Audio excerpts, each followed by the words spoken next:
तप्तजीवनम् कविभिरीडितं कल्मषापहं श्रवणमङ्गलं श्रीमदादतं भुवि गृह्णन्ति ये भूरिदा जनाः। श्री रामकृष्ण वचनामृत पर हम लोगों ने अब तक जो 65 चर्चाएं की, उन लोगों ने देखा कि किन परिस्थितियों में भगवान श्री रामकृष्ण देव के साथ महेंद्रनाथ गुप्त म, जो कि रामकृष्ण वचनामृत के लेखक हैं, उनका अद्भुत मिलन होता है। आकस्मिक रूप से निकले थे वे आत्महत्या के इरादे से।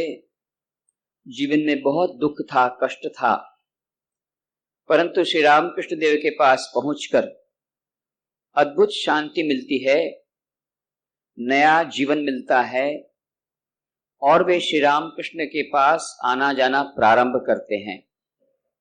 और किस प्रकार से श्री रामकृष्ण देव के साथ भक्त लोगों के जो वार्तालाप होते थे, उनको वे अपनी डायरी में लिख लेते हैं और बाद में यही डायरी स्वामी विवेकानंद के अनुरोध पर श्री रामकृष्ण कथामृत के रूप में प्रकट होती है बंगला भाषा में।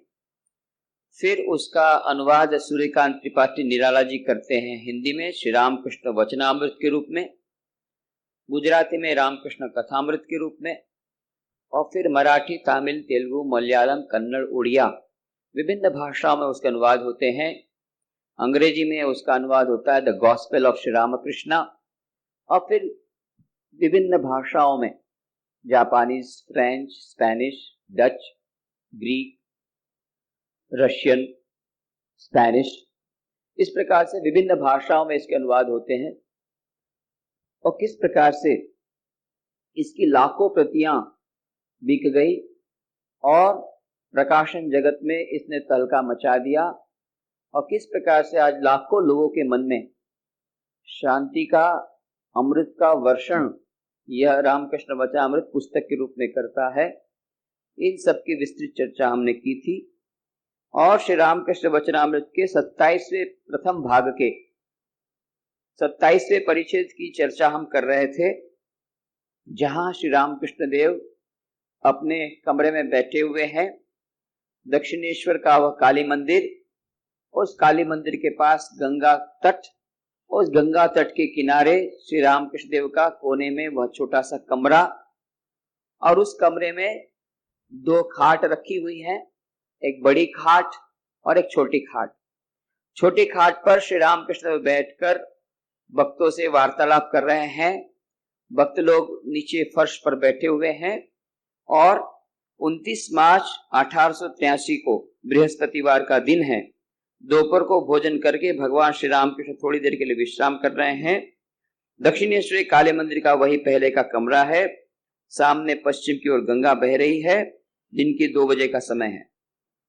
और तब किस प्रकार से सबसे पहले रामकृष्ण देव ने राखाल की तबीयत के बारे में चिंता प्रकट की, और बाद में किस प्रकार से उनकी अद्भुत भावावस्था हो गई, जहां पर वे वात्सल्य भाव से आक्रांत हो गए। जिस प्रकार से यशोदा मैया कन्हैया के लिए व्याकुल होती थी, उसी प्रकार से श्री रामकृष्ण देव मानो राखाल के लिए, राखाल वो कृष्ण के सखा थे, उनके लिए व्याकुल हो रही है और उनके प्रति वात्सल्य का भाव प्रकट हो रहा है। यह सब मैंने देखा था। और फिर श्री रामकृष्ण देव ने कहा था, एक गृहस्थ भक्त आए थे गेरुआ वस्त्र पहन करके, एक सज्जन आए थे, उनको कहा था कि इस प्रकार से मिथ्या कुछ भी अच्छा नहीं, मिथ्या वेश भी अच्छे नहीं, और सादे कपड़े पहनना ही अच्छा है। और फिर उन्होंने कहा था कि अभिनय में भी झूठा आचरण नहीं करना चाहिए। केशव के घर जाकर के जब उन्होंने नाटक देखा था, तो उस समय उन्होंने कहा था, भक्त के लिए इस तरह का स्वांग करना भी अच्छा नहीं। उन सब विषयों में बड़ी देर तक मन को डाल रखना दोष है। मन धोबी के घर का कपड़ा है, जिस रंग से रंगोगे वही रंग उस पर चढ़ जाएगा। मिथ्या में बड़ी देर तक डाल रखोगे तो मिथ्या ही हो जाएगा। ये एक हमने कहा था यह बहुत ही मूल्यवान, अत्यंत महत्वपूर्ण यह उपदेश है। हमारी जो सारी समस्या, ये सारी समस्या का समाधान यहाँ पर है। हमारी समस्या यही है कि कभी तो मन अच्छा रहता है, कभी मन खराब हो जाता है, कभी मन सुखी रहता है, कभी मन दुखी हो जाता है, कभी मन ध्यान में लगता है, कभी मन ध्यान में नहीं लगता, कभी मन में आनंद की अनुभूति होती है, कभी नहीं होती। तो ये मानो हम एक अवस्था तक तो पहुंच जाते हैं, कष्ट करके पहुंच जाते हैं, एक आध्यात्मिक उच्च अवस्था भी प्राप्त कर लेते हैं, जहां हमें ईश्वर के नाम में रुचि प्रकट होती है, ईश्वर के ध्यान में कुछ कुछ मन लगता है। पर फिर ऐसा कुछ होता है कि वह सब पूरा का पूरा उलट जाता है और फिर से हमारा मन शुष्क हो जाता है। स्पिरिचुअल ड्राउट जिसे कहते हैं, स्पिरिचुअल ड्राइनेस, यह मानो एक शुष्कता आ जाती है, मनो सूखा पड़ गया आध्यात्मिक जीवन में। और इस प्रकार से मन फिर लगता ही नहीं भगवान में, ध्यान में भी मन नहीं लगता, और लगता है कि मंत्र जाप भी अब 108 बार गुरु ने कहा है तो कर लो, कैसे भी करके निपटा करके उठ जाता है मन, आसन में बैठना नहीं चाहता। यह क्यों इस प्रकार से हमारा मन नीचे गिर जाता है? और क्यों इस संसार के अधिकांश लोग ईश्वर तक, ईश्वर के बारे में सोच भी नहीं सकते। मिलना तो अलग बात रही, मिलने की इच्छा भी नहीं रख सकते। वो सबका सब यहां पर उत्तर दे दिया श्री रामकृष्ण देव ने कि हमारा जो मन है ये धोबी के घर का कपड़ा है। धोबी के घर का कपड़ा, इसको जिस रंग में डालोगे तुरंत लग जाएगा। यही हमारी समस्या है। आश्रम में गए, किसी मंदिर में गए, इतना अच्छा लगा, सब कुछ हुआ, फिर जैकेट के बाहर आए पर जैसे थे। फिर रास्ते में कितने प्रकार के लोग मिलते हैं, कितने प्रकार के, ये तरंगों की बहुत बड़ी इफेक्ट होती है, वाइब्रेशंस, इनकी बहुत बहुत ही ज्यादा असर होती है हमारे मन में। और ये हम लोग भूल जाते हैं कि एक छोटे बच्चे पर जैसे वाइब्रेशन की बहुत अच्छी असर होगी, उसी प्रकार से हम कितनी भी उम्र के होंगे, हम छोटे बच्चे ही हैं। स्वामी विवेकानंद बोलते हैं, we are all children in the kindergarten of spiritual school. भले हम बड़े दिखते हो वो उम्र में, परंतु हम केजी के विद्यार्थी हैं। कभी कभी मानते हैं पीजी के विद्यार्थी हैं, पर वो नहीं है। वो तब पता लग जाता है कि हम केजी के हैं, केजी के हैं। वो टेस्ट हो जाता है जब कोई छोटी सी विपत्ति होती है, हम व्याकुल हो जाते हैं। वो कहाँ स्थित प्रज्ञता के लक्षण, वो गीता के सब मुखस्थ हो जाते हैं, मुख में से बोल सकते हैं, पर वो वहीं तक रहते हैं, मुंह तक, आचरण में नहीं आ पाते। वो तब लगता है कि नहीं, हम केजी के विद्यार्थी। किसी हमारे रिश्तेदार की मृत्यु हो गई, मानो आकाश फट गया, उस समय भूल जाते हैं, जीवन क्षणभंगुर है। इतना सब दूसरों को उपदेश देते थे, वो उपदेश कुछ काम नहीं करता। उपदेश तो सब लोग दे सकते हैं। पंडित जी थे, पंडित जी ने कहा कि भाई आप तो नियमित रूप से आते हैं, इतने नियमित है आप सत्संग में, कल क्यों नहीं आए? तब उसने कहा क्या बताऊं पंडित जी, हमारी माँ जो थी वो बहुत वैसे बीमार थी, तो कल चल बसी, तो वो स्मशान घाट में जाना पड़ा। अरे माँ मरी तो क्या हुआ, जीवन तो क्षणभंगुर है रे। इतना सब गीता का पाठ सुनते हो तुम, जीवन तो क्षणभंगुर, आज है तो कल मरना ही है। तो उन्होंने सब सुन लिया। अब कुछ दिनों बाद देखा कि वो गए पाठ में, गीता का पाठ शुरू करने के पहले ही पाठ तो नहीं हो रहा है, पंडित जी रो रहे हैं। पंडित जी आज आप रो रहे हैं, क्या हो गया? अरे मेरी इकलौती गाय मर गई। अरे ये तो जीवन क्षणभंगुर है, जीवन और मृत्यु तो एक ही के दो पहलू है। आप ही ने कहा, वासांसि जीर्णानि यथा विहाय नवानि गृह्णाति नरोपराणि तथा शरीरानि विहाय जीर्णानि अन्यानि संयाति नवानि देहि। अरे ये तो जन्म मृत्यु तो शरीर का है, आत्मा तो अमर है। आपने उस दिन तो इतना मुझे उपदेश दिया था, आप ही तो कहते थे ये तो जीवन क्षणभंगुर है, मर गया तो क्या हुआ, आप ही ने कहा था। हाँ भाई तेरी बात सच है, पर माँ तो तेरी मरी थी, गाय तो मेरी मरी है। तो कहने का मतलब है जब खुद पर आता है, खुद पर, तो वो सब उपदेश कहाँ उड़ जाते हैं। उपदेश देना बहुत सरल है, व्यवहार में लाना बड़ा मुश्किल है। पर ये क्यों होता है, क्यों हम लोग, so that is what I am telling, मैं इसलिए बोल रहा हूं कि हम लोग बहुत ही भले पीजी के समान लेक्चरर हों, परंतु व्यवहार में हम लोग केजी के स्टूडेंट हैं, किंडरगार्टन। स्वामी विवेकानंद स्वयं बोलते हैं, we are all children in the kindergarten of spiritual school. ये आध्यात्मिकता की जहां मामला है, हम लोग सब बच्चे, और बच्चे लोगों पर बाह्य वातावरण का बहुत प्रभाव पड़ता है, और हम लोग बच्चे हैं इसलिए हम पर प्रभाव पड़ता है। जब हम नियमित सत्संग करते हैं, नियमित मंदिर जाते हैं, नियमित जप ध्यान करते हैं, नियमित स्वाध्याय करते हैं, मन एक लेवल पर रहता है, उच्च लेवल पर रहता है। और फिर जहां गए, अब सोशल कांटेक्ट है भाई, विवाह में तो जाना पड़ेगा, तो गए विवाह में, और वहां देखा कितनी अच्छी अच्छी साड़ियां पहन करके सब आई है, लगता है अरे मेरे पास तो इतनी अच्छी साड़ी नहीं है, तो शॉपिंग करना पड़ेगा। फिर शॉपिंग में गए, वहां दुकान में बहुत प्रकार की साड़ियां और जवाहरात, तो देखी अरे ये गहना भी मेरे पास नहीं है। तो उसके बाद में फिर वो 7 दिन तक वो केवल गहना और कपड़े, साड़ी, और ध्यान में भी वही साड़ियां आ रही है, कपड़े आ रहे हैं, गहने आ रहे हैं, और मोबाइल, और मोबाइल आजकल के युवा लड़कों के लिए 2 चीज, मोबाइल, ये सब आ रहा है, और कहां भगवान चले गए। एक छोटी सी घटना हुई, एक शादी व्यवहार में गए हम लोग बस, पर उसमें धीरे धीरे हम समझ भी नहीं पाए, और मन कहां के कहां चला गया।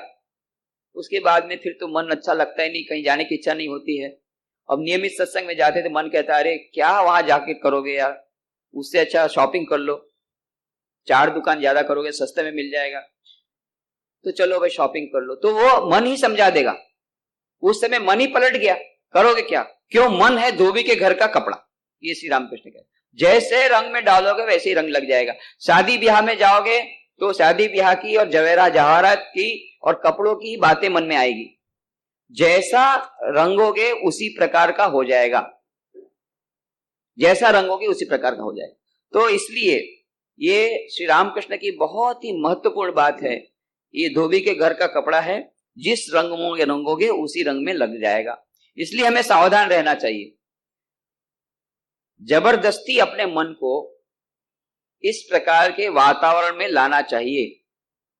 आध्यात्मिक वातावरण में जहां सत्संग होता है वहां जाना चाहिए। नहीं जा सकते तो घर में ही ऐसा छोटा सा कमरा बना लो, श्री रामकृष्ण कहते हैं पूजा घर जैसा, जिसमें ध्यान कक्ष हो, जिसमें केवल आध्यात्मिक बातें ही हो, वहां बहुत अच्छे छवियां हो भगवान की, देव देवताओं की, और उसमें पुष्प चढ़ाया जाए, अगरबत्ती जलाई जाए, एक छोटा सा मंदिर घर में ही बन जाए, और उसमें अधिक से अधिक समय बिताने का प्रयत्न करो। नियमित रूप से कुछ समय बिताने का प्रयत्न करो कम से कम, और नियमित रूप से कुछ अच्छी पुस्तकें पढ़ करके मन को थोड़ा उच्च लेवल पर रखने का प्रयत्न करो।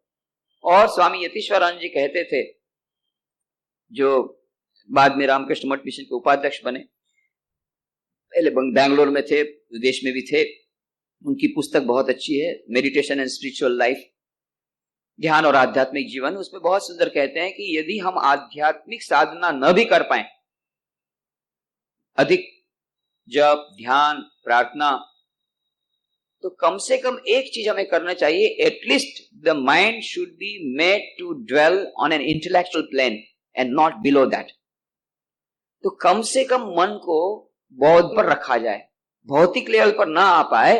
तो कभी कभी ऐसा होता है कि हमारा मन उस आध्यात्मिक लेवल के लिए रहने के, आध्यात्मिक स्तर पर रहने के लिए उपयुक्त नहीं होता है या तैयार नहीं होता है, कोई बात नहीं, तो उसको बौद्धिक लेवल पर रखा जाए, बौद्धिक स्तर पर रखा जाए। मतलब अच्छी अच्छी किताबें पढ़ना, उन किताबों में निमग्न रहने से कम सेफ तो ये रहेगा कि उससे ज्यादा नीचे लेवल पर नहीं जाएगा। और फिर जब थोड़ी सी हमारे मन की स्थिति अच्छी रही, तो वहां से इंटेलेक्चुअल लेवल से फिर स्पिरिचुअल लेवल में जाना सरल है।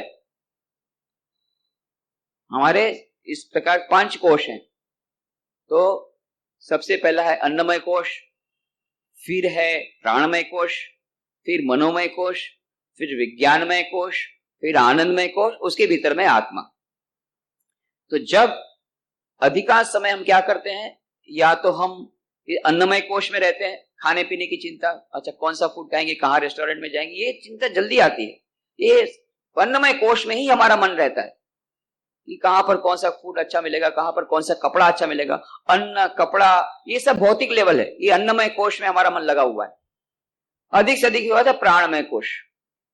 फिर मनोमय कोश में जब आता है, तब उसको ये मन की बातें अच्छी लगती है, किसी से बैठ करके बातचीत करना, ये मन की बातें। और विज्ञानमय कोश है, ये केवल पढ़ने की बातें नहीं है, उस पर चिंतन करना, ये विज्ञानमय कोश, उस कॉन्शियसनेस को राइज करना।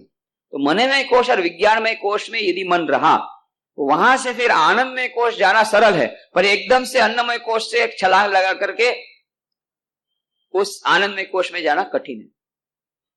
और इसीलिए ये श्री रामकृष्ण कहते हैं कि ये जो धोबी के घर का कपड़ा है वो जैसा रंगोगे वहां रंग जाएगा, तो हमें सावधानी रखनी चाहिए, कैसे भी करके यदि हम अच्छे वातावरण में रखें तो मन उसी रंग में रंग जाएगा।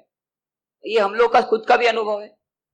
जब हम कुछ दिनों, मान लो आध्यात्मिक शिविर में गए, सारे दिन की शिविर है या 2 दिन की शिविर है, कहीं पर अच्छा रहा, सुबह से लेकर शाम तक पूरा एक रूटीन बना हुआ है। सुबह से उठते हैं, अर्ली मॉर्निंग ब्राह्म मुहूर्त में उठ करके जब ध्यान किया, प्रार्थना किया, ये किया, योगासन किया, उसके बाद में फिर ये अच्छे अच्छे प्रवचन सुने, फिर गीता पाठ किया, सारा दिन मानो ट्यून्ड है उस लेवल पर।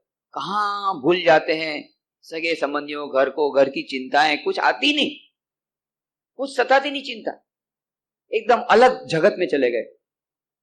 तो मानो मन उस समय हमारा उस रंग में रंग जाता है, आध्यात्मिक रंग में। परंतु जहां वहां पर फिर संसार में आए, फिर संसार के रंग में रंग जाता है। इसलिए श्री रामकृष्ण देव ने कहा बीच बीच में निर्जन में जाना चाहिए, घर से भाग जाना चाहिए। परमानेंटली भग सके हमारे समान तो बहुत अच्छा है, पर वो नहीं भी हो सकती, लोग सब तो कर नहीं सकते हैं, सब तो सन्यासी बन नहीं सकते हैं, और बन भी नहीं सकते, बनना जरूरी भी नहीं। परंतु बीच बीच में सन्यास ले लेना चाहिए, टेम्परेरी सन्यास, 2 दिन का सन्यास, 3 दिन का सन्यास, 15 दिन का सन्यास। वो भग करके चले गए और वहां पर जाकर के सारे दिन रात साधना किए, संसार की सब चिंताओं को छोड़ करके निर्जन में जाकर के। श्री रामकृष्ण को उससे बहुत फायदा होता है। क्यों? उस रंग में वो कपड़ा रंग जाएगा, मन रंग जाएगा, तो उस स्तर पर हो जाएगा। फिर उस स्तर पर बनाए रखने के लिए नियमित रूप से जब ध्यान प्रार्थना करनी चाहिए। एक बार यदि मन एकदम नीचे चला गया, फिर से उसको पूर्व स्थिति में लाने में बहुत समय लगता है।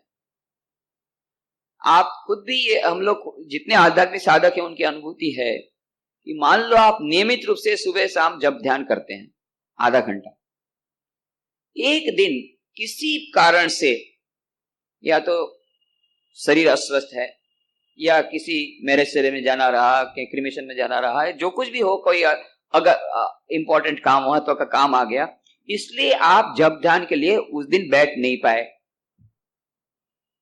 उसके बाद के दिन आप जब जप ध्यान के लिए बैठेंगे, देखना ध्यान करना बहुत कठिन होता है अपने आप। वो 2 दिन में ही उसका मन इतना लेवल पे चला गया।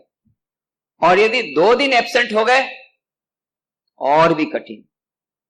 और 3 दिन का उपवास यदि हमने किया, आध्यात्मिक उपवास, वो वाला उपवास नहीं, वो वाला हम लोग का उल्टा है। हम लोग जो खाने का जो उपवास है वो पूरा नहीं करते हैं। उपवास का मतलब होता है उपवास, ईश्वर के नजदीक निवास करना। तो हम उपवास का करने का ये है, उसके पीछे फिलॉसफी ये है कि भाई जिस दिन उपवास होगा, तो आज एकादशी है तो एक बार खाएंगे, तो एक दिन एक समय का खाना कम बनेगा, तो रसोई बनाने का, और जब रसोई बनाए तो फिर वो बर्तन मानना पड़ता है, उतने सारे बर्तन, वो बर्तन को मानना ही पड़ता है, फिर वो जो थाली में खाते हैं उसको भी मानना पड़ता है, फिर खाना भी पड़ता है, फिर साफ भी करना पड़ता है। ये सब जो पूरा है कितना सारा काम हो जाता है। और यदि न रहेगा बांस, न बजेगी बांसुरी, खाए ही नहीं तो उतना टाइम बच गया, खाने का भी टाइम बचा, पकाने में भी टाइम बचा, बर्तन साफ करने का टाइम बचा, ये बहुत सारा टाइम बच गया। वो टाइम हम भगवान की उपासना में, भगवान के नाम लेने में, मंत्र जाप करने में, ध्यान करने में, भजन करने में लगा सकते हैं। ये उपवास के पीछे का कारण है या उसका रहस्य है, अधिक से अधिक समय तक भगवान के नजदीक रहना, उपवास, निवास करना। पर अभी तो वो होता नहीं है। जिस दिन उपवास है, जन्माष्टमी है, रोज सुबह रसोई बनती थी 8 बजे से, 6 बजे से शुरू हो जाता है। कितने प्रकार के फलाहार होंगे, 10-15 आइटम होगी कम से कम। सब लोग भी, कितने बच्चे लोग तो प्रतीक्षा करते हैं कब जन्माष्टमी आएगी और कब फिर से वो वाला उपवास करेंगे जिसमें 16-17 प्रकार के फलाहार मिलेंगे, अलग अलग प्रकार के वेराइटीज ऑफ फूड। तो वो उपवास कहाँ हुआ? वो तो अधिक खाना हुआ। यही है कि हाँ, टेस्ट आपका बदल गया। पहले रोज दाल भात रोटी खाते थे, अब वो अलग प्रकार की सब्जी, अलग प्रकार का फल, तला हुआ पोटैटो चिप्स और ये सब बादाम और ये कितने प्रकार के आइटम, हलवा और ये सब मिल गया। परंतु हुआ क्या कि मन तो उसी में रहा कि ऐसे क्या क्या आइटम बनेगी। जब आइटम बनी तो खाने में रहा, बनाने में रहा। भगवान का तो चिंतन बिल्कुल नहीं हुआ, बल्कि जो थोड़ा होता था वो भी नहीं हुआ उस दिन। फास्ट नहीं, हमारा ज्यादा फास्ट है वो फिस्ट है, फास्टिंग नहीं है फिस्टिंग है, इतना ही फर्क है। हिंदू धर्म के त्योहारों में अधिकांश और बाकी जैन धर्म में जो फास्ट है वो असली फास्ट है। कभी कभी ये लोग पानी भी नहीं पीते, ये जैन लोगों को आप देखिएगा, उन लोगों का जो उपवास है वो ठीक उपवास। और ये हम लोग का हिंदू धर्म के वैष्णव लोग और ये सब हमारे दूसरे जो धर्म वाले हैं, जैन धर्म वाले जो नहीं है, इनका अधिकांश जो उपवास है वो फास्ट नहीं, वो फिस्टिंग है, नॉट फास्टिंग। सब गुलछदे उड़ाना। इसीलिए श्री रामकृष्ण देव के एक भक्त थे कृष्ण किशोर, एक दिन उनके घर गए तो उन्होंने देखा कृष्ण किशोर तो उस समय भोजन करने बैठे हैं। देखा बहुत प्रकार का, कितने अच्छे जो चीज उन्होंने देखे ऐसे सारे सब पकवान, कितनी सारी चीजें हैं। बोले क्या बात है कृष्ण किशोर, आज तो कुछ इसमें तो कुछ भात वात कुछ है नहीं। नहीं क्या, बोले आज उपवास है, एकादशी है तो आज उपवास किया है। श्री रामकृष्ण है उपवास, एकादशी और इतनी प्रकार के पकवान, ये तो बहुत अच्छी तुम्हारी एकादशी है। तब फिर उन्होंने कहा कि मुझे कृष्ण किशोर की एकादशी करनी है। उसका नाम दिया कृष्ण किशोर एकादशी।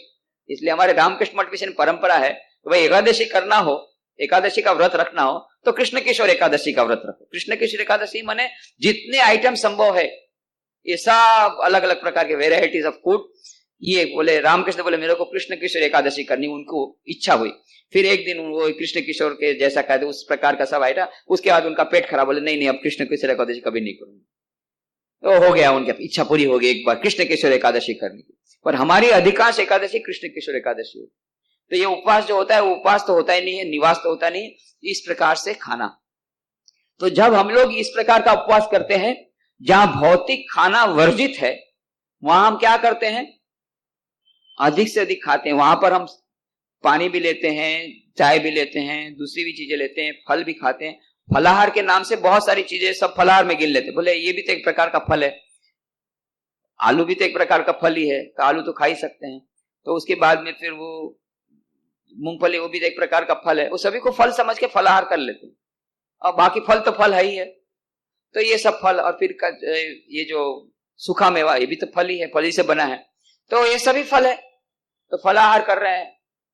पहले 2 बार खाते थे, 4 बार फलाहार।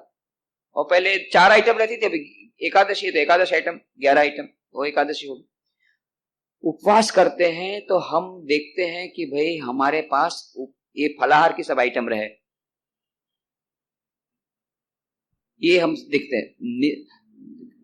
3 प्रकार के उपवास रहते, एक कि निर्जला एकादशी, पानी भी नहीं लेना। दूसरा सजला एकादशी, केवल पानी चल सकता है और कुछ नहीं। और तीसरा फलाहारी एकादशी। हम लोग अधिकांश लोग जब एकादशी करते हैं, उपवास करते हैं, फलाहारी एकादशी करते हैं।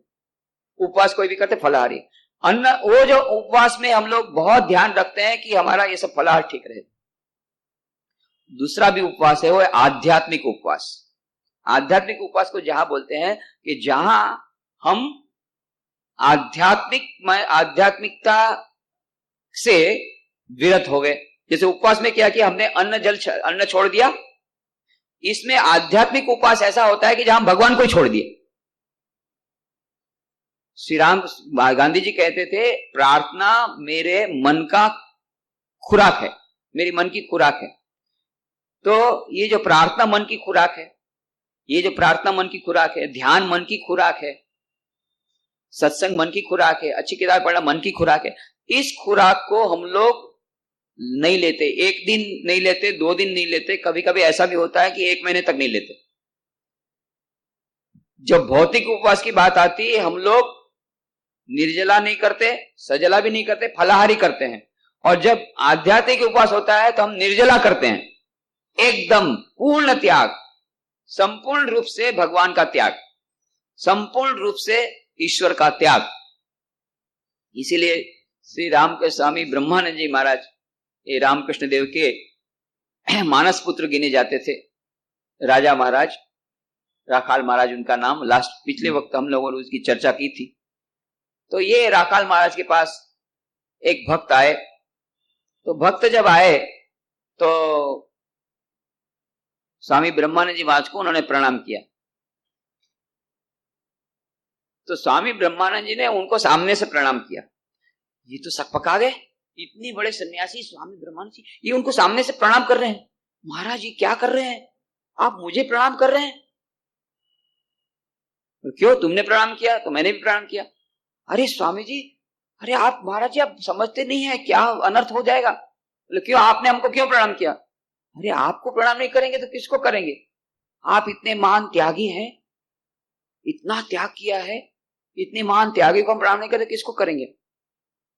अच्छा तुम मुझे ये बताओ कि संसार बड़ा है ना ईश्वर? अरे ईश्वर बड़ा है, संसार तो तीन काल में मिथ्या है। ईश्वरी सच्चा है और ईश्वरी ब्रह्म सत्य, जगत मिथ्या। ईश्वरी सच्चा है, ईश्वरी बड़ा है, संसार तो छोटा है। तो ये समझ जाओ कि जो छोटी चीज का त्याग करता है वो छोटा त्यागी है, और बड़ी चीज का त्याग करता है वो बड़ा त्यागी है। अरे मैंने किस चीज का त्याग किया? जो जीव क्षणभंगुर है, संसार तीनों काल में मिथ्या है, ऐसे क्षुद्र संसार का त्याग किया। और आप इतने महान है, भगवान को ही त्याग कर दिया है, आते ही नहीं है, आना छोड़ दिया। तो आप तो ज्यादा बड़े त्यागी है, आपने बड़ी चीज का त्याग किया तो आप तो और महान है। तब वो समझ गए, तो ब्रह्मानंद जी महाराज की बात फिर सत्संग में आना शुरू किया। बोले आप तो और बड़े त्यागी, आपने भगवान का ही त्याग कर दिया, आश्रम का ही त्याग कर दिया, सत्संग का ही त्याग कर दिया। हमने तो क्या त्याग किया, वो क्षणभंगुर संसार का त्याग किया, उसमें कौन बड़ी मार्ग बात की? आपने तो इतने बड़े भगवान का ही त्याग कर दिया, तो आप तो बड़े त्यागी हैं। तो हम लोग जब त्याग करते भगवान का तो संपूर्ण त्याग करते हैं, निर्जला उपवास करते हैं, मन का खुराक बिल्कुल नहीं लेते, और जब छोड़ने की बात आती है उसमें भोजन लेते रहते। कहने का मतलब ये है कि हमारा मन दुर्बल क्यों हो जाता है, निर्बल क्यों हो जाता है, क्यों हम लोग दुखी हो जाते हैं, क्यों हम लोगों का मन नीचे लेवल पर जाता है? उसका एक मात्र कारण है हमारा मन। जो श्री रामकृष्ण कितनी बड़े साइकोलॉजिस्ट थे, और कितनी बड़ी एक ही वाक्य में उन्होंने कितनी अच्छी बातें बता दी कि मन हमारा कैसा है, धोबी के घर का कपड़ा है, जिस रंग से रंगोगे वही रंग उस पर चढ़ जाएगा। ये रंग अपने आप चढ़ता है, उसमें उसको चढ़ाना नहीं पड़ता है। जहां जिस रंग में डालो, जिस वातावरण में रहेगा उसी वातावरण के समान वो बन जाएगा। दिन रात यदि छोटा बच्चा टीवी देखेगा तो फिर उसके संस्कार उसमें आएंगे, जैसा वो देखेगा वही करेगा। ये एकदम स्वाभाविक है, इसमें अस्वाभाविक कुछ नहीं। अमेरिका में उन लोग ने सर्वेक्षण करके देखा, साइकोलॉजिस्ट लोगों ने, एक बच्चा 14 साल की उम्र तक में टीवी में कम से कम 1 लाख मर्डर को देखता है, 1 लाख। और इसी के कारण उसमें हिंसा का ऐसा भाव आ जाता है उसके अनकॉन्शियस माइंड में कि फिर वो रह नहीं सकता, वो खुद हिंसक बन जाता है। और दूसरा कुछ नहीं मिला तो पिताजी की बंदूक से पिताजी को मारता है, माताजी को मारता है, स्कूल में जाकर के टीचर और स्टूडेंट को मारता है। छोटी सी बात हुई, किसी मित्र के साथ झगड़ा हुआ, बोले आई विल शूट यू, आ करके सचमुच में शूट किया क्लास के बीच में, आई विल शूट यू। छोटी सी बात, बस shoot, I will shoot you, एक ही बात है। कभी इसके पहले भी जो बच्चे लोग थे आई विल शूट यू ऐसा कहते थे, केवल उंगली से करते थे, अब सचमुच की बंदूक से करते हैं आई विल शूट यू, और शूट कर भी देते। ये लिटरली ट्रू। स्कूल में हिंसा बढ़ गई, सब जगह हिंसा बढ़ गई, ये बच्चे हिंसा बढ़, क्यों? दिन रात उनका मन था वो रंग रंग गया, मर्डर से रंग वो मर्डर के रंग से रंग आ गया, तो वही दिखता है उनको, फिर वही करने की इच्छा होती है। तो जिस वातावरण में हम अपने मन को रखेंगे उस वातावरण में वो रहेगा। इसीलिए सत्संग की इतनी महिमा हमारे शास्त्रों में गाई है। ये बाकी सब कुछ छोड़ दो, किसी भी प्रकार से सत्संग यदि छोड़ा तो फिर तुमको बचाने के लिए भगवान भी नहीं आ सकते। तो भगवान आएंगे कब? जब तुम बुलाओगे, और तुमको बुलाने की इच्छा नहीं होगी, भगवान अभी थोड़ा सा वेट करो। हम खुद ही भगवान यदि आएंगे तो भी बोलेंगे भाई देखो भाई, अभी हमको अभी टाइम नहीं है तुमसे मिलने का, अभी हमारे दूसरे अपॉइंटमेंट है, तुम अभी थोड़ा वेट करो। उल्टा हो जाएगा, भगवान आने से भी नहीं आ सकते, बुलाने की तो बात ही नहीं है। क्यों? उस समय हम लोगों के दूसरे ऑक्यूपेशन आ जाएंगे। ये क्यों होगा? क्योंकि हमारा वातावरण, इस वातावरण से हम दूषित हो जाएंगे। एक बार यदि सत्संग में आ गया तो सत्संग का ऐसा प्रभाव है, वो सत्संग में यदि जबरदस्ती भी लाया तो उसकी असर पड़ती है। कुछ न कुछ सुनेगा ही सुनेगा, दोनों कान बंद करेगा तो भी थोड़ी सी बात तो जाएगी ही जाएगी। और यदि मान लो कान एकदम बंद करके आया, कई लोग ऐसा करते हैं कि वाटर टाइट कंबल, किसी भी प्रकार से नहीं सुनेंगे, पूरा कान बंद कर, फिर भी वाइब्रेशन की तो असर होगी, तरंगों की तो असर होगी। जहां इतने सारे लोग ऐसा वाइब्रेशन सूक्ष्म रूप में, 5 के बदले जब सत्संग होता है 25-50 बैठते हैं एक साथ, भगवान की बात का श्रवण करते हैं, भगवान का नाम लेते हैं, भजन गाते हैं, तो अपने आप ऐसा वातावरण निर्मित होता है कि हमारा मन उच्च स्तर पर चढ़ा जाता है। ये हम लोगों ने देखा है, हम लोग का स्वयं का भी अनुभव है, हम लोगों ने देखा है कि अच्छे वातावरण में जाने से अपने आप मन अच्छा हो जाता है, फिर वहां प्रयत्न नहीं करता पड़ता, अपने आप ध्यान लग जाता है।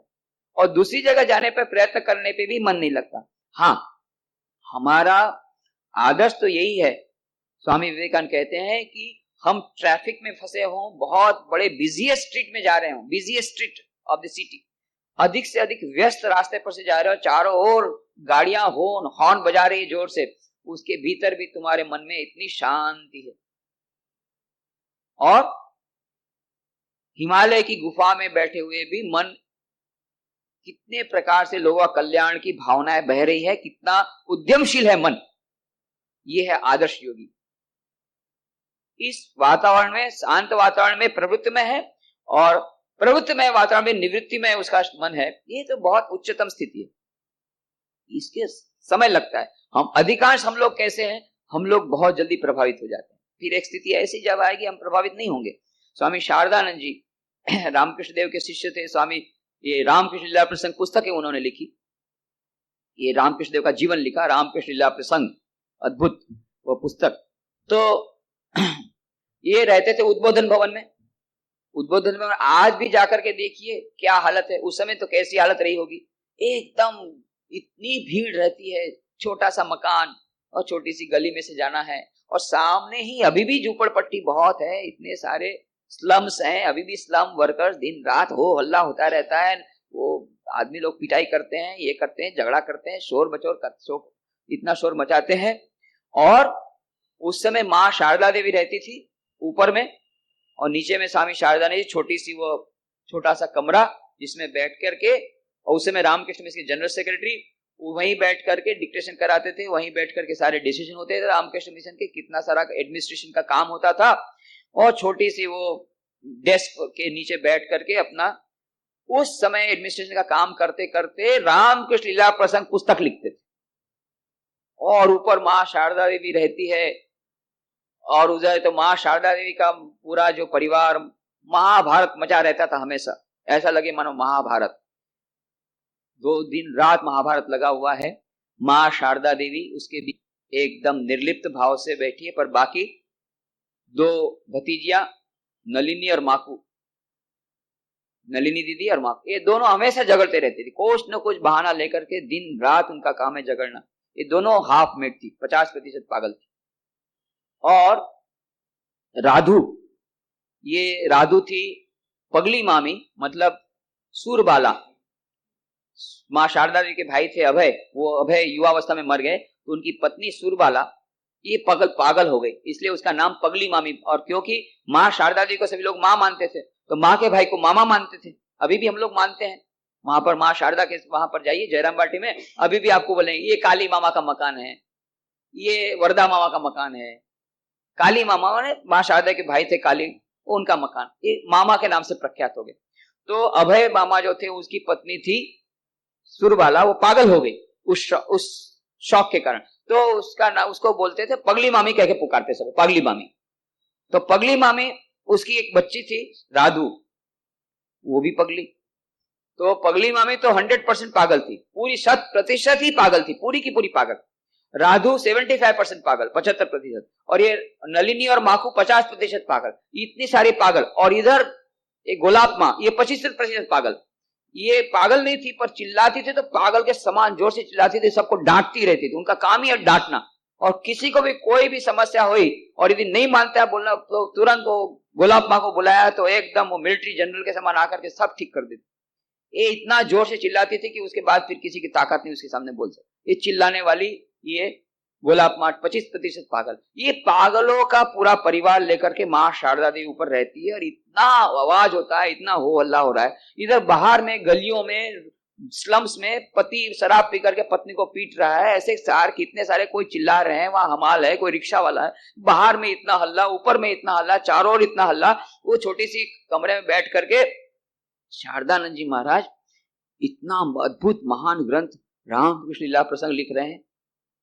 तो उन्होंने कहा महाराज जी इतना सारा शोर बकोर हो रहा है, इतना शोर हो रहा है, इतना हुल्लड़ होरबाजी हो रही है, और आपको ये कैसे कॉन्सेंट्रेट कर पाते हैं, हमको समझ में नहीं आता। हम तो 1 मिनट यहाँ बैठ नहीं सकते, और आप कैसे कॉन्सेंट्रेट कर लेते हैं, आप कैसे एकाग्र कर लेते हैं।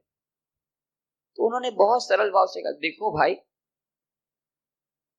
मैंने अपने कानों को समझा दिया, तू इन सब बातों को मत सुनना। बस मैंने अपने कानों को समझा दिया, इन सब बातों को सुनने की तुझे आवश्यकता नहीं है, एक काम की चीजें नहीं है। बस कान को समझा दिया। अब हम क्या उसमें समझेंगे, उन्होंने अपने कानों को समझा दिया, तुम इन बातों को मत सुनना, ये काम की बातें नहीं है। अद्भुत, कितना नियंत्रण उनके मन, अपने मन पर कितना नियंत्रण, और अपने कान पर कितना नियंत्रण। हम लोग बंद करते हैं तो भी सुन लेते हैं, उनको बंद नहीं करना पड़ा, कान को बता दिया भाई तू मत सुना, हो गया। तो ऐसा ये हमारा आदर्श है कि बाह्य वातावरण से हम किसी भी प्रकार से व्यथित न हो, हम पर बाहर के वातावरण का कोई रंग न लगे। पर यह तो बहुत उच्च बात है।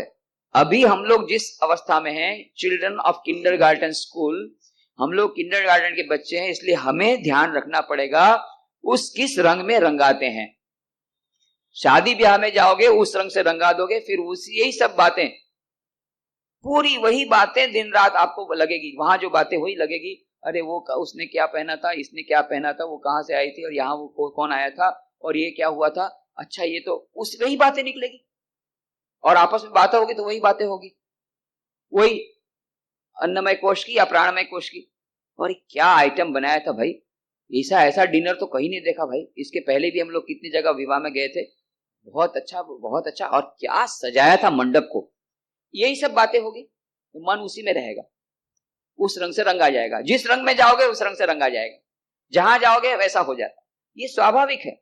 और इसीलिए श्री रामकृष्ण की ये बातें यदि हम ध्यान में रखते हैं तो इससे हमको पता लगता है कि यदि हमारे मन को ट्यून्ड करके रखना है, एक लेवल पे रखना है, तो हमें थोड़ा सा कष्ट उठा करके नियमित सत्संग करना होगा। मन लगे चाहे न लगे, गुरुदेव ने जो मंत्र दिया है वो जप करने के लिए बैठना ही पड़ेगा। मन लगे ना लगे, कुछ देर के लिए स्वाध्याय, अच्छी किताबें पढ़नी ही पड़ेगी। और नहीं करेंगे, सत्संग में नहीं जाएंगे, जब ध्यान नहीं करेंगे कुछ दिनों के लिए, और किसी प्रकार का मानसिक या आध्यात्मिक खुराक अपने मन को नहीं देंगे। ये सब मानसिक खुराक है, प्रार्थना मानसिक खुराक है। गांधी जी ने कहा प्रार्थना मेरे मन का खुराक है। तो ये मानसिक खुराक हमने बंद कर दिया, प्रार्थना नहीं की, कुछ दिनों के लिए ध्यान नहीं किया, क्योंकि बहुत व्यस्त है हम लोग। तो इस अति व्यस्तता के कारण यदि हमने प्रार्थना नहीं की, ध्यान नहीं किया, सत्संग नहीं किया, सत्संग जाना छोड़ दिया, स्वाध्याय नहीं किया, उसका परिणाम क्या होगा? उसका परिणाम जो होता है वही होगा। मतलब हमारा मन अत्यंत दुर्बल हो जाएगा, अत्यंत निर्बल हो जाएगा। जिसका शरीर बहुत दुर्बल है, बहुत निर्बल है, उसको थोड़ा सा धक्का मारो गिर जाएगा। पर जिसका शरीर मजबूत है उसको धक्का मारने से गिरेगा नहीं, थोड़ा सा धक्का लगेगा पर गिरेगा नहीं। पर यदि वो बहुत वीक है, बहुत दुर्बल है, थोड़ा धक्का मारो गिर जाएगा। हमारा मन कैसा है? हमारा मन अत्यंत दुर्बल है। थोड़ा सा धक्का लगा, एक छोटी सी विपत्ति आई, छोटी सी समस्या जीवन में आई, और तुरंत एकदम मानो पैनिक ही बन जाते हैं, बस मुझे आत्महत्या करनी। कितने लोग हमारे पास आते हैं रोज, कितने लोग काउंसलिंग आते हैं, आत्महत्या करनी, छोटा सा प्रॉब्लम। क्यों ऐसा हो गया? मन दुर्बल है। छोटी सी समस्या से इतने व्यथित हो जाते, इतने हताश हो जाते, इतने निराश हो जाते, इतने हलचल मच जाती है, इतने टूट जाते हैं। क्यों? मन दुर्बल है, निर्बल है। जब शरीर दुर्बल रहता है, छोटा सा ये कीटाणु तो बाहर सभी कीटाणु हैं, पर हमारी इम्यूनिटी के कारण हमको मलेरिया नहीं होता है। कुछ लोगों को मलेरिया हो जाता है क्योंकि इम्यूनिटी सिस्टम जहां खत्म हो गई, इम्यूनिटी लॉस हो गया, बस तो फिर खत्म। ये इम्यूनिटी हमारी बनी हुई है, तब इम्यूनिटी कब तक बनी है? जब तक शरीर सबल है। शरीर तब तक सबल रहेगा जब तक हम उसको नियमित रूप से खाना देंगे। और यदि उपवास किया, निर्जला उपवास किया, 40 दिन तक निर्जला उपवास किया, और भी हमारा शरीर दुर्बल हो जाएगा। उसी प्रकार से हमने 40 दिनों तक के लिए प्रार्थना नहीं की, ध्यान नहीं किया, मंत्र जाप नहीं किया, सत्संग नहीं किया, स्वाध्याय नहीं किया, तो 40 दिनों में हमारा मन इतना दुर्बल हो जाएगा कि बाद में भगवान में मन लगेगा ही नहीं। और छोटी सी भगवान में बोलेगा मेरे जो भगवान में विश्वास ही नहीं है, वही मान बोलेगा। मन भगवान में श्रद्धा भी गंवा देगा। इतना ही नहीं, छोटी सी भी समस्या आएगी बस ब्रेकडाउन, एकदम ब्रेकडाउन हो जाता है। अधिकांश लोगों का जीवन में यही होता है। जब ये उनको बोलते हैं सत्संग में जाइए, अभी कल ही एक भाई आए थे, कल एक सज्जन आए दर्शन करने के लिए जूनागढ़ के, बहुत हमारे पुराने बहुत अच्छे भक्त हैं, पुराने भक्त मिलने के लिए आए। तो उन्होंने कहा कि भाई थोड़ी देर के लिए, बोले जल्दी जल्दी मुझे जाना पड़ेगा। क्यों? अरे बोले मुझे जो लाए हैं बड़ौदा के मेरे जो यजमान हैं जिनके घर में ठहरा हूं, वो बेचारे बोले वो रास्ते पे खड़े हैं बाहर, तो उनको बुला लीजिए। अरे मैंने उनको बहुत कहा कि चलो भाई इतना अच्छा मेडिटेशन हॉल है, स्वामी विवेकानंद यहाँ खुद ठहरे थे, मैं जूनागढ़ से यहाँ तक आया हूँ ये मकान देखने के लिए, स्वामी जी खुद ठहरे थे, कितने साल से सोच रहा था, तो इसलिए मैं आया हूँ। तो चलो ये ऐतिहासिक स्थान है, स्वामी विवेकानंद खुद ठहरे थे, यहाँ लाइब्रेरी सब कुछ है, तो थोड़ा दर्शन कर लेते हैं, तुम जाके आओ, मैं आता हूँ, बाहर खड़ा हूं। नहीं आया, किसी हालत में नहीं आया। भाग्य में नहीं रहने से दर्शन नहीं होता है, दर्शन भी नहीं होता है, अंदर आना नहीं सकता। यदि कोई इस गेट के भीतर आ गया तो समझ जाइए यदि बहुत उसका भाग्य होगा तभी आ सकेगा, नहीं तो बाहर खड़ा रहेगा। कितने लोग तो ये आरसी दत्त रोड से जाते हैं, कितने लोगों को इच्छा होती है अंदर आकर के दर्शन करें, हजारों लाखों लोग जाते रहते, नहीं होगी। तो ये भी इसीलिए कहा कि ये जो सत्संग है ये सारी हमारी समस्याओं का एकमात्र समाधान है सत्संग, पर ये सत्संग मिलना बड़ा मुश्किल है। गोस्वामी तुलसीदास जी ने कहा कि जितना जब तक हमको भगवान के चरणों में भक्ति नहीं होगी तब तक भगवान की प्राप्ति नहीं होगी। तब भक्तों ने कहा अरे भाई ये तो आपने बार बार कहा, पर भक्ति कैसे प्राप्त होगी ये तो बताओ। प्राप्ति जब तक नहीं होती, जब तक भगवान में प्रीति नहीं होती, तो प्रीति कैसे होगी भगवान में? तो कहते बिन परतीति हो ही नहीं प्रीति। अरे प्रेम कैसे होगा भाई? अरे एक दूसरे से तुम इंटरनेट में चैटिंग करोगे तब तो प्रेम होता है, ऐसे थोड़ी प्रेम होता है। या तो इंटरनेट में चैटिंग करो या ऐसे ही चैटिंग करो, एक दूसरे को देखो, बिना किसी को जाने के ऐसे ही प्रेम हो जाता है। थोड़ा एक दूसरे को जानो तब तो जाके प्रेम होगा। तो बिन परतीति हो ही नहीं प्रीति। अब तो ज्ञान कैसे होगा बताओ? ज्ञान ऐसे नहीं होता है भाई। ज्ञान के लिए ज्ञान कब होगा? जब वैराग्य आएगा तब ज्ञान होगा। तो फिर वैराग्य कैसे आएगा ये बताओ? वैराग्य ऐसे नहीं आता, बिन विवेक वैराग्य ना होई, बिना विवेक बुद्धि के वैराग्य नहीं आता है। तो फिर विवेक कैसे आता है बताओ? बिनु सत्संग विवेक ना होई और राम कृपा बिनु सुलभ न सोई। बिनु पूरा सर्किट ऐसा हो गया, बिनु सत्संग विवेक ना होई किंतु राम कृपा बिनु सुलभ न सोई। ये नहीं हो सकता है। बिना सत्संग के विवेक नहीं आएगा, विवेक नहीं आएगा तो वैराग्य नहीं आएगा, वैराग्य नहीं आएगा तो ज्ञान नहीं आएगा, ज्ञान नहीं आएगा तो भक्ति नहीं आएगी, भक्ति नहीं आएगी तब तक ईश्वर का दर्शन नहीं होगा। तो कब होगा? जब भगवान की कृपा होगी। पर प्रोसेस यही है, यदि हमारे जीवन में कभी भी गलती से, जानबूझ करके गलती से, कैसे भी करके हमारे जीवन में सत्संग का लाभ हो गया,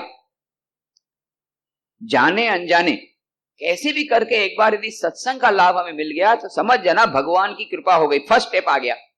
और यदि फर्स्ट स्टेप आ गया, उसको पकड़ के रख लिया, बिनु सत्संग विवेक न होई, राम कृपा बिनु सुलभ न सोई। अब भगवान की कृपा से एक बार सत्संग का लाभ मिल गया, उसको यदि पकड़ के रख लिया कैसे भी करके, जोर करके, जब भगवान की कृपा कर दी, सत्संग मिल गया, उस सत्संग को पकड़ के रख लिया, बिनु सत्संग विवेक ना होई, राम कृपा बिनु सुलभ न सोई, ये सत्संग को पकड़ के रख लिया तो अपने आप सत्संग के विवेक बुद्धि प्राप्त है। क्यों?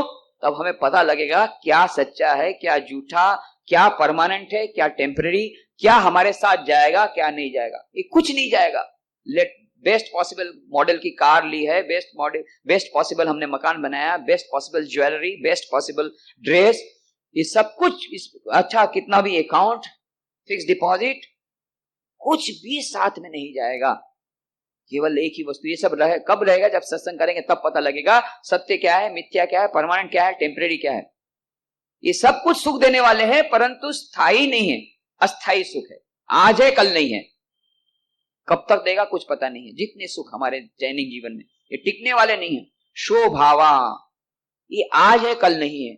कठोपनिषद में कहा नचिकेता ने, यमराज ने बहुत टेम्पटेशन दिया, तुझे एकदम सारे राजा बना दूं, तो जो प्राइम मिनिस्टर बना दूं, ये बना दूं, डायरेक्टर, तो जो बनाए वो बना दूं, इतनी लेटेस्ट मॉडल की कार, मर्सिडीज बेंज ले ले, सब हाथी घोड़ा जो चाहिए ले ले, सब जो चाहिए तो ले ले, पर ये प्रश्न मत पूछ। बोले ये जितना आप दे रहे हैं ना, ये सब शोभावा, आज है कल नहीं है, कोई इसमें परमानेंट है? ये मकान आप बोल रहे हैं 5000 साल पहले बाद रहेगा, उसकी कोई गारंटी है? ये सब जितना आप मुझे टेम्पटेशन दे, लालच दे रहे हैं, ये सब टेम्परेरी चीजें हैं, मुझे परमानेंट चाहिए, ऐसा दीजिए जो कभी भी बाद में खत्म नहीं होगा, वो है ज्ञान। तो ये नचिकेता ने मांगा। तो कहते हैं कि सत्संग होगा तो अपने आप विवेक बुद्धि आ जाएगी, विवेक बुद्धि जहां आ जाएगी तो वैराग्य की भावना आ गई, वैराग्य थोड़ा आ जाएगा तो ज्ञान आ जाएगा, और ज्ञान आएगा तो भक्ति आ जाएगी, और भक्ति जहां आ गई, बस एक बार भक्ति आ गई तो फिर कुछ बाकी नहीं रहा। भगवान के दर्शन, फिर भगवान सामने से आएंगे, फिर आपको भगवान के पास जाने की जरूरत ही नहीं। यदि पक्की भक्ति हो गई, फिर आपको कुछ नहीं करना है, भगवान आपके पीछे पीछे घूमेंगे, भगवान पीछे पीछे घूमेंगे, वो बिना भक्त के रह नहीं सकते, सच्चे भक्त के। जहां आप सच्चे भक्त बन गए, भक्ति आ गई, तो फिर आपको कुछ नहीं करना है, भगवान आपके पीछे पीछे घूमेंगे, भगवान आपके दर्शन के लिए तड़पेंगे। इसीलिए अबू याजिद नाम करके बहुत बड़े ये सूफी संत हो गए, उन्होंने कहा मैंने जीवन में 3 भूलें की, बाद में मुझे पता चला मैंने 3 भूल की। मैं सोचता था मैं भगवान को खोज रहा हूं, बाद में पता चला भगवान मुझे खोज रहा था। मैं सोच रहा था मैं भगवान को प्यार करता था, अब पता लगा मैंने उससे प्यार किया, उसके पहले भगवान मुझे प्यार करता था। और मैं सोचता था कि ये संसार की जितनी सब चीजों को ये छोड़ने से ये मैं उनको प्राप्त कर लूंगा, अरे वो सब चीजें छोड़ना कुछ सवाल ही नहीं है, वो सबसे परे है, उसने बहुत पहले मुझसे सब चीजें छुड़वा ली। ये 3 प्रकार की गलतियों का एहसास हुआ था, ऐसा अबू याजिद बोलते कि वो मुझे खोज रहा था, मैं उसे खोज रहा था उसके पहले से, ये बाद में पता चला। तो वो भगवान की खोज में, भगवान खुद भक्त के पीछे दौड़ते हैं, आओ रे कहाँ हो, आओ, भक्तों के पीछे। श्री रामकृष्ण जैसे पुकारते थे वहां पर उस छत पर, जो मथुर बाबू, ये जो बाबुओं की कोठी है, उसकी छत पर जाकर के रोते रोते चिल्लाते थे, अरे कहाँ कलकत्ता के भक्त तुम लोग आओ, इन संसारी लोगों की बातें सुनते सुनते मेरे कान जले जा रहे हैं, तुम लोग आओ। और फिर आना शुरू हुआ, नरेंद्रनाथ आए, स्वामी विवेकानंद आए, स्वामी ब्रह्मानंद जी आए, और फिर नाग महाशय आए, गिरीश चंद्र घोष आए, कितने सारे भक्त इकट्ठे होते हैं, एकत्रित होते हैं। तो श्री रामकृष्ण देव की कहते उदाहरण, तो यहाँ पर यही रामकृष्ण देव का जो कहना है ये बहुत ही महत्वपूर्ण है। ये सत्संग, इस सत्संग का सबसे बड़ा प्रभाव जो है ये हमारे मन पर पड़ता है, हमारा मन रंगा जाता है, और इसीलिए रंग चढ़ना बहुत ही आवश्यक है। और ये एकदम साइकोलॉजिकल रीजन है, मनोवैज्ञानिक तथ्य है कि हम जिस वातावरण में रहेंगे उस वातावरण के अनुसार हमारा मन बन जाएगा। और इसीलिए हमें सावधान रहना चाहिए हम कौन से वातावरण में अधिक समय के लिए रहते हैं। जहां तक हो सके हमें दूषित वातावरण से दूर रहना चाहिए। ठीक है, थिएटर में भी भगवान है, पर थिएटर में बैठने से भगवान का ध्यान उतना नहीं होगा जितना ध्यान कक्ष में बैठने से होगा। एक स्थिति जब ऐसी आएगी कि जब हमारे लिए सभी स्थान ठीक हो जाएंगे, पर अभी हमारा मन जो है ऐसा मन है, अभी फ्रेश मन है। जब पक्का मन हो जाएगा तब चिंतन नहीं होगा, पर अभी है कच्चा मन, जहां डालोगे ऐसा कलर ले लेगा, उस प्रकार का कलरेशन हो जाएगा। इसीलिए कहते हैं कि हमें सावधान रहना पड़ेगा हम कौन से वातावरण में रहते हैं, हमें सावधान रहना पड़ेगा। अच्छे वातावरण में रहेंगे तो हमारा मन अच्छा हो जाएगा, और दूसरे वातावरण में जाएंगे तो उसके वाइब्रेशन की असर होती है। जहां पर बहुत सारे लोग एक साथ भगवान का भजन कर रहे हैं तो मन भगवान में चलेगा जाएगा। जहां एक साथ लोग एकदम बातचीत कर रहे हैं दूसरे प्रकार की, तो उस प्रकार का मन हो जाएगा। ये स्वाभाविक है, अधिकांश लोगों के लिए ऐसा ही होता है। हम लोग उसी कैटेगरी में हैं कि जहां पर हमारा मन कैसा है, धोबी के घर से लाया हुआ कपड़ा, कच्चा, पक्का नहीं है, अभी रंग लगा नहीं है, कच्चा है। जिस रंग में डालोगे वही रंग में रंग आ जाएगा। इसलिए सावधान रहना चाहिए, उसको भगवान के रंग में रंग डालने से फिर उसके बाद हमारे लिए कोई, पर ये सत्संग मिलना बहुत मुश्किल, यदि मिल गया तो उसको पकड़ के रखना बड़ा मुश्किल। मिल भी जाता है पर हम उस सुनहरे अवसर को गंवा देते हैं। इसलिए आदि शंकराचार्य ने कहा, विवेक चूड़ामणि के प्रारंभ में कह दिया, दुर्लभम एवं एतत् त्रयम् देवानुग्रह हेतुकम। मनुष्यत्वम, मुमुक्षुत्वम, महापुरुष संश्रय। तीन बातें बहुत अधिक दुर्लभ है इस मनुष्य जन्म, इस सभी के लिए। और वो तीन चीजें ऐसी है जो देवानुग्रह केवल ईश्वर की कृपा से मिलती है, ऐसे नहीं मिलती। कौन कौन सी चीजें?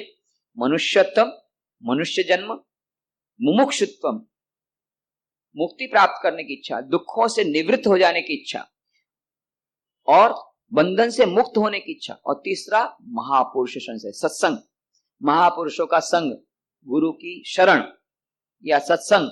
ये तीसरा बहुत ही कठिन है। मनुष्य जन्म तो चलो मिल भी जाता है, करीब 600 करोड़ लोग अभी मनुष्य हैं लेटेस्ट जो फैक्ट के कारण, पर 600 करोड़ में से कितने लोग भगवान की तरफ जाते हैं?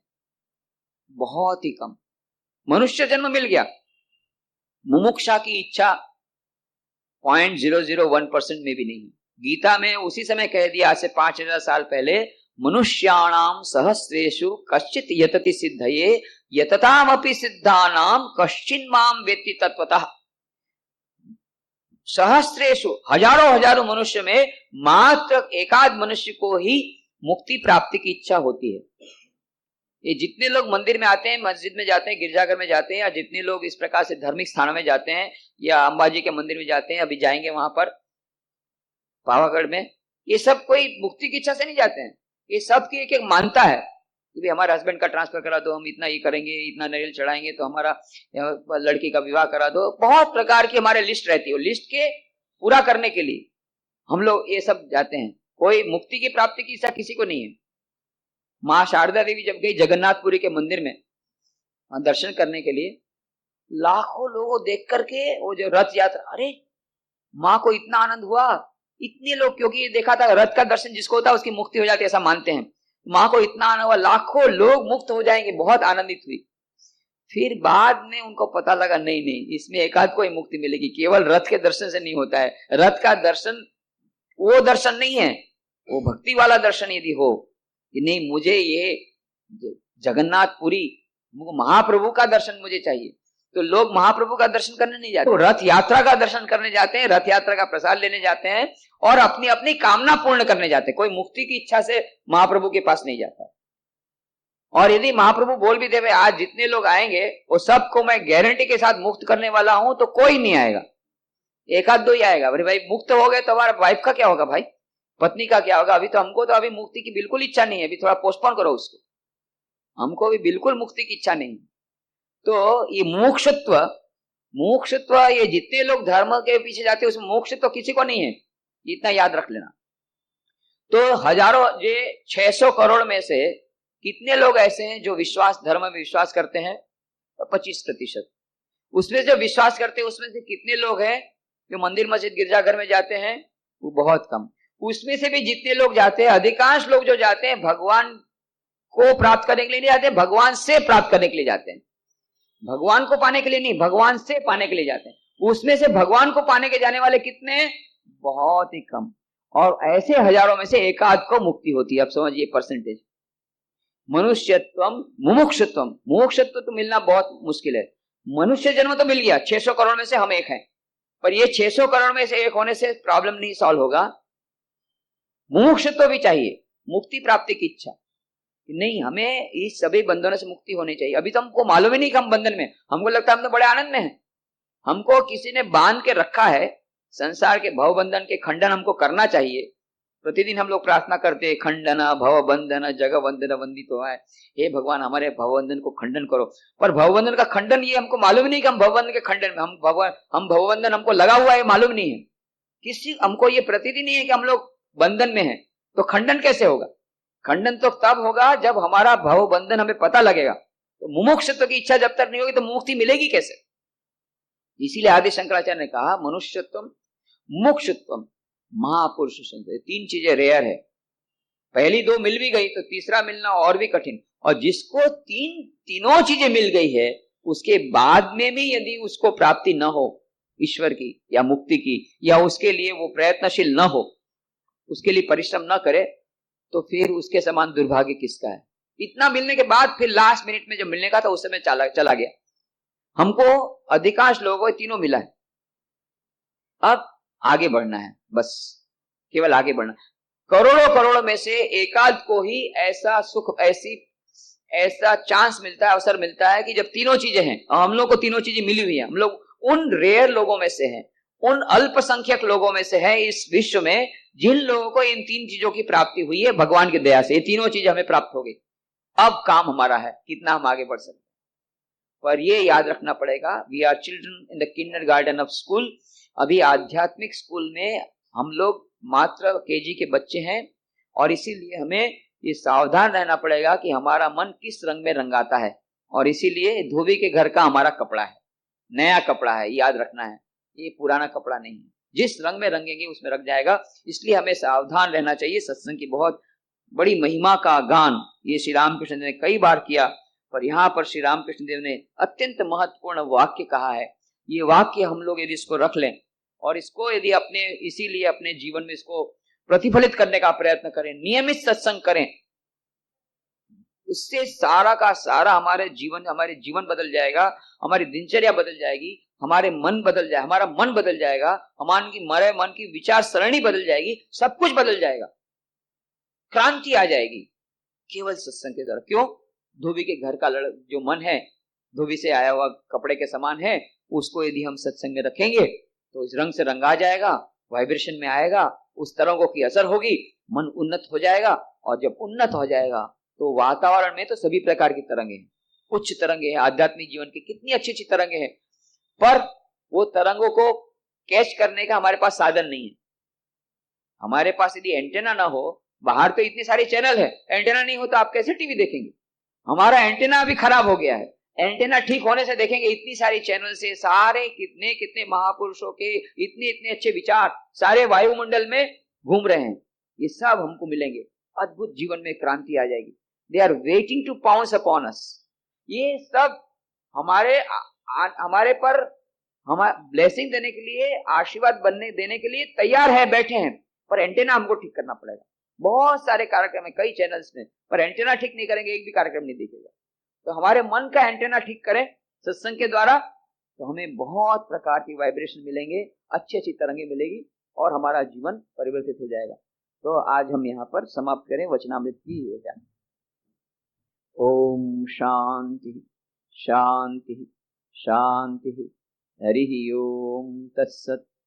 श्री राम कृष्णार्पणमस्तु।